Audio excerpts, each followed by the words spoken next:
Støt kristne i Mellemøsten-gruppen på Facebook. Kære irakisk regering, denne tale er rettet til jer. Til jer, som burde tage sig af jeres befolknings problemer. Jeres befolkning har det ikke nemt nu, for at nu at udtrykke det meget mildt. Jeres folk bliver myrdet. Jeres kvinder bliver voldtaget. Solgt som slaver og tvangsomskåret. Jeres mænd bliver halshugget, korsfæstet og skudt. Jeres børn bliver begravet levende. Kristne får valget mellem betale jizya, konvertere eller blive dræbt. Vær venlig at fortælle mig, hvad vil I vælge, hvis I fik det samme valg? De muslimer, som ikke lever til ISIS standarder, bliver myrdet med det samme. Yazidi og baptister og andre minoriteter befinder sig lige nu i en meget vanskelig humanitær situation på et bjerg, hvor der ikke er mad, hvor der ikke er vand, hvor der ikke er dyner eller puder, som I har. Drop jeres indbyrdes magtkampe og uenigheder. Der er noget meget vigtigere lige nu, som kræver på handling, også lige nu. IS skal stoppes lige nu, heller i dag, end i morgen. Kampen mod IS er vigtigere end jeres karriere, interessemodsætninger eller politisk og religiøse uenigheder.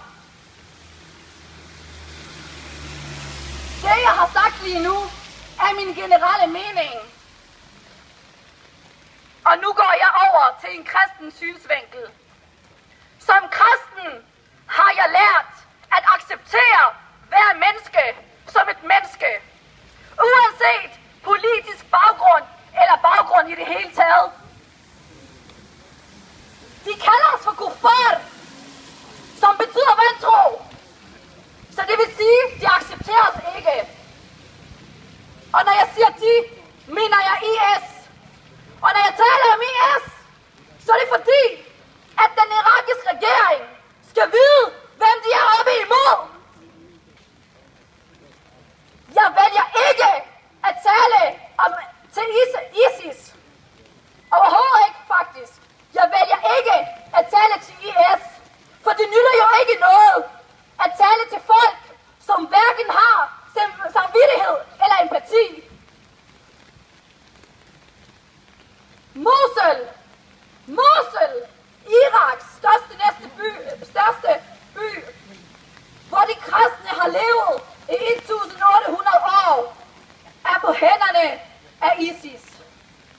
Alle tegn på kristendoms historiske eksistens er fjernet.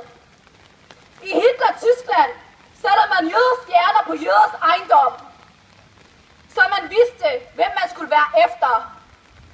I Mosul sætter man nogen, som betyder han på dansk, for Nasara, så de ved, hvem de skal være efter, eller så de ved, hvem de skal tvangskompenseres, kræve jizya af, eller henrettes, og hvis ejendom de skal stjæle. Det besynderlige er, at IS føler sig ikke som dårlige mennesker. De føler, som de gør